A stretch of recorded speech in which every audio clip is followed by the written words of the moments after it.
大家好 welcome to AMZ Lifehk. This is your captain speaking. Today we're going to take a closer look at these bad boys right here. Lebron 18 low. There's still no English video review on these shoes as we speak right now. So we're going to put English subtitles for the remaining of the video for our non-Cantonese speaking viewers out there. Without further ado, 大家一齊嚟睇個塊。先嚟當然係同大家睇一睇下呢一對18 low 嘅 traction 先啦。咁今次咧就係用上咗一個非常之似呢個18 mainline 嘅嗰一個 traction pattern 啦，就係前面 waffle， 而後邊咧就係有一啲咧尖尖嘅物體啊。好得意地啊！我咧為咗想試真啲嘅時候咧，上次咧個 mainline 就唔係我 size 啊，咁所以今次咧隆重其事啊，特登咧入手翻呢一個 mainline 嚟去比較下啦。咁啊結果發覺好奇怪地啊，呢個 mainline 嘅時候咧就係企喺度上下嘅時候咧，佢會咦聲。不過踢嘅時候佢唔出聲嘅。咁啊至於呢個18 low 咧就係冇嗰個會企喺度摁下就會咦聲嗰樣嘢啦。咁但係咧踢出嚟咧佢係比較響嘅。我哋咧喺呢一個室內唔多乾淨嘅街磚嗰度試過啦，就係發現呢一對比較響啲嘅18 low 咧，outperform 咗個 mainline 啊，咁啊，今次咧呢個18 low 亦都冇標榜自己 XVIII 啦，咁我覺得好明顯咧就係因為呢次我哋呢個 colorway 啦，就係用上咗呢個 translucent rubber， 除咗中間咧有一個 splash 啊，咁啊，你話佢哋係咪一樣咧？我覺得係好似，但係咧又唔係 identical 啊，咁啊，總之一樣嘢18 low 佢 outperform 咗 mainline 咧。嗱，至於 cushion 方面啊，咁啊，如果大家有試過對18都知道，哇幾咁之犀利啊！又話呢個 full length react 啦，加上呢個前 zoom 啦，後 AMX 好似270咁嘅物體啦，咁啊今次咧，因為咧就咁上網睇咧，就覺得佢哋嗰個 outsole 咧非常之類近啊，咁啊會唔會咧係有翻同一個 tag？ 就好似咧我至愛啊呢一個咧16啊，用上咗一個 exactly 嘅 setup 啦，就算佢係所謂嘅 low 咧，佢都係用上咗 full length 嘅 AMX 啦。咁但係咧一睇清楚嘅時候咧，我就話等等先，一望到側邊寫住呢個 Nike React， 發覺有啲怪啦，因為咧喺 mainline 上面咧並冇呢一個 Nike React 嘅，咁啊一上網 check 清楚就知道啦。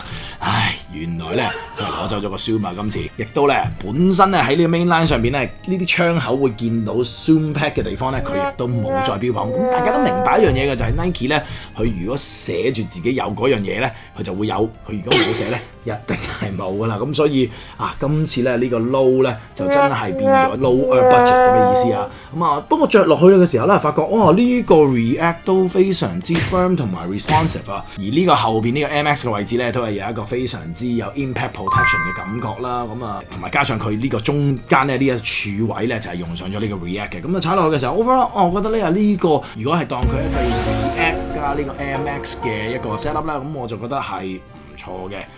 不過 longevity of 呢對鞋一定會差啲啦，因為冇 zoom pad 同 react 踩下有機會變磚頭啊。至於 lock and fit 方面啊，真係想跣我啊！去到 Lebron Series 12號半嘅我咧，發覺喺 mainline 上邊咧着咗呢個12咧都係非常之好啊！咁今次咧呢個 mainline 終於有翻個 size， 咁我就買翻呢個12號啦。咁啊着落去嘅時候，哇真係啱好啊！可能咧呢個咩 Battle Knit 2.0啦，嗰個跑幅度啦、軟熟度啦，同埋本身個鞋頭位置咧都非常之啱我嘅腳型啦。至於 low cut 呢個方面啦，其實我成日都好討厭用呢個 low cut， 因為其實佢根本就係同一個桶嘅高度。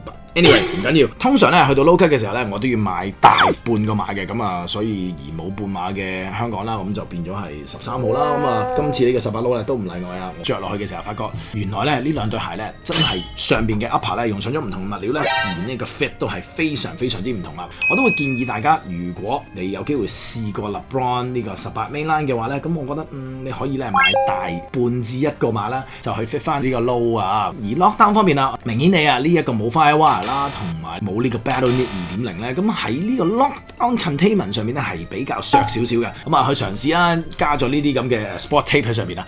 我同塊件咧頭先諗唔到，我哋之前咧評過一對鞋係又係有呢啲 sport tape 話自己會 enforce 到呢一個 lockdown 嘅 containment 啦。咁如果大家知道嘅話咧，不妨喺 comment section 上面咧可以同大家講翻啊。不過一定要讚嘅一樣嘢咧，就係今次呢一個 Lebron 18 low 咧，佢無論鞋舌嘅位置啦，同埋後邊呢個 pillow 咧個 cushion 咧，真係同 Harden 呢個 Volume 5爭好遠，因為佢擺嗰度嘅時候咧，不但 improve 咗佢嘅 comfort level， 亦都咧 improve 咗個 lockdown。咁所以咧，我覺得今次咧呢個 lockdown of 呢個18 low 唔錯啊。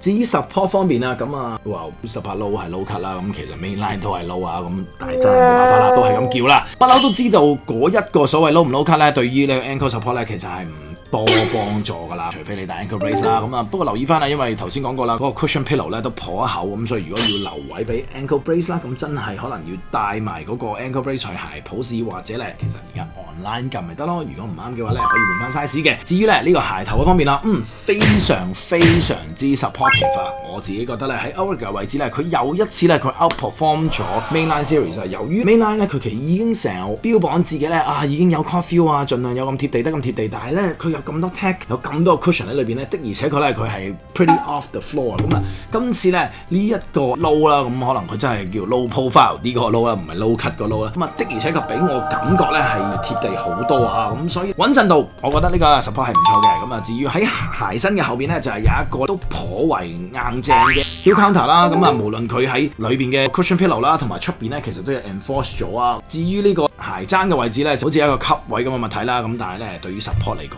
我就覺得冇乜幫助嘅。佢好似挽住你隻腳咁啦，但係其實咧你隻腳係唔會喐到去嗰位嘅。咁所以我覺得呢樣嘢 aesthetic 多啲嘅。咁但係 overall 嚟講咧，踩落去嘅時候咧就冇咗 mainline， 大家會覺得咧太過高嗰一個問題啦。咁所以咧又再一次啦，我覺得呢一對18 low 佢 outperform 咗呢個 mainline 噃。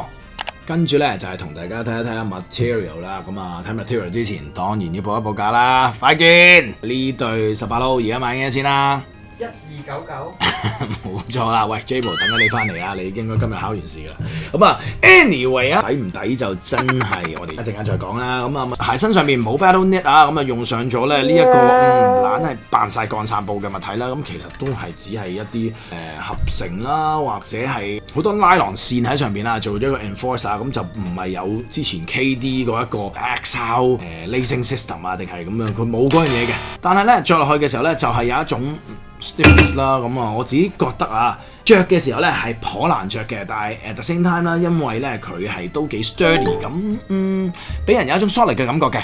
咁啊 premium 就真係一啲丁屎嘅都冇啊。但係啊頭先有講過啦，就係嗰啲 pillow 啊，喺無論鞋絲啦，同埋呢個腳踭嘅位置咧，都係非常之厚，而咧俾人感覺咧唔係嗰啲 cheap 啊硬刮刮嘅感覺。咁啊呢樣嘢咧要值得加分。1299港紙抵唔抵就真係見仁見智。但係咧，如果你話夠唔夠 solid 嘅話，我覺得 OK solid。同大家講呢個 aesthetic 之前，當然睇一睇鞋盒先啦。咁就係咦？點解攞翻個 mainline 嘅鞋盒出嚟咧？因為同 mainline 嗰個鞋盒係一模一樣嘅。咁啊，用上咗一個非常之 KD stylish 嘅一個盒啦，就係上面灰色，中間有呢個 Lebron 2020至到2021，同埋下邊咧就係普通鞋盒嘅顏色啦。咁啊側邊咧就有少少玩咗呢個 carve out 嘅位置啦。咁而裏邊咧呢張鞋紙就真係完全係普通到冇得再普通。好啦，至於 aesthetic 方面啦，咁啊又一次係非常之呢個 fireberry 嘅顏色啦，俾我感覺就有啲似 Kobe7，係啦，都曾經咧有過呢啲類似咁嘅顏色啊。咁啊不過嗰對咧有多少少灰嘅，咁我都擁有過。咁啊 but anyway 啊，望落去嘅時候咧就今次非常之唔 liquor 成件事。咁啊如果大家心水清嘅話咧，都應該知道啦。Lebron 呢個 low 咧，通常就係喺 All Star Weekend 嗰度咧就係會 debut 嘅，但係咧今年咧就呢個 All Star 已經 cancel 咗啦，咁所以咧呢個 Nike 咧就決定咧就係喺呢個時間度去推出呢對鞋啦。今次我哋呢個選色咧上邊有 Fireberry 嘅顏色咧做主色啦，而咧就係有一個可以叫做淺藍色啦 Sport Tape 咁嘅物體咧就包住對鞋啊。咁如果你話喺呢個 lockdown 嚟講會有 improve 咧，我自己就覺得冇嘅。咁啊但 aesthetic 嘅鞋咧我就覺得OK 啊。落去咁，我哋呢一個係暫時唯一咧，網上邊都係有呢個顏色啦。咁頭先講過啦，鞋底咧係有個 splash 啦，咁亦都係用上咗呢一個咧 Fireberry 嘅顏色。咁啊後邊就係用咗呢個藍色啦。咁主要都係紅、藍同埋黑啦，咁去為主啦。而咧黑色咧就用上咗呢個假鏡皮啦。後邊咧就亦都有一個銀色嘅呢個 LeBron James 嘅 logo 啊。Overall 嚟講就非常之 youthful 啦。咁頭先快見都話呢對鞋好似比起呢個 mainline 咧就比較青春。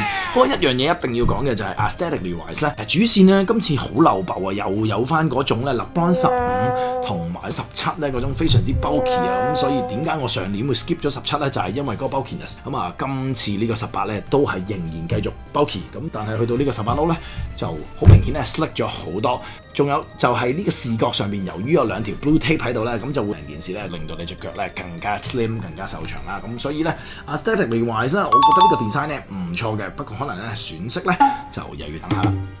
同大家總結一下啦。咁今次呢個咧 Lebron 18 Low 咧就係用上咗一個外觀上邊咧十分之似呢個 mainline 嘅一個 traction pattern， 前邊 waffle， 後邊就係呢個尖尖啦。不過無論係呢個 rubber compound 啊，或者呢個用上 translucent rubber 咧，我都覺得佢係 outperform 咗呢個 mainline 嘅。咁我覺得呢個應記一功啦。咁至於呢個 cushion 方面啦，好多人咧買親 Lebron 嘅時候咧，都係希望係有一個好 beefy 嘅一個 cushioning 啦。咁今次咧去到呢個18 Low 嘅時候咧，的而且確係 low 咗啊，係 low profile 個 low 啊，就係前面只係用上咗呢個 react， 同埋後邊咧就係有呢一個MX 啦。咁啊 by the way 啊，嗰個 react 係 full length 嘅，咁啊同呢個 mainline 一樣啦。咁啊因為係我喺嗰條片咧就係講漏咗呢樣嘢嘅，咁啊同大家講翻啦。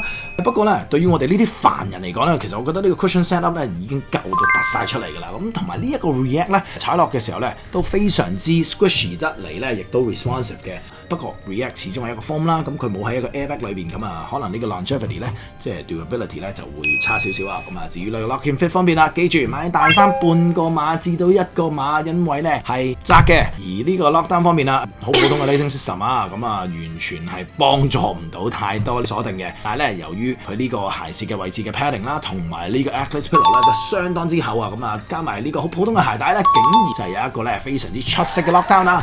咁啊至於呢個 support 方面啦，low profile 咗嘛，咁所以就冇咁容易咬柴啦。無論係內咬或者外咬咧，都係冇呢個問題嘅。後邊呢一個 heel counter cup 咧，就係假皮呢個位置先係嘅。下邊呢個咧就係 static 為主啊。咁啊 overall 嚟講，我覺得咧個 support 咧係真係做得唔錯嘅。material 攞出嚟冇邊樣物料，但係亦都冇一種膠 cheap 嘅味道啊。咁啊，我覺得抵讚嘅。後邊呢個假 suede 咧都做得幾 premium 嘅。咁啊，再撞落去呢個膠嘅 counter cup 咧，咁啊視覺 wise 咧同埋呢一個攞起上手咧都係有 solid 嘅感覺，所以 material wise OK 嘅。不過1299咧我就覺得貴一啲，1099啱啱好。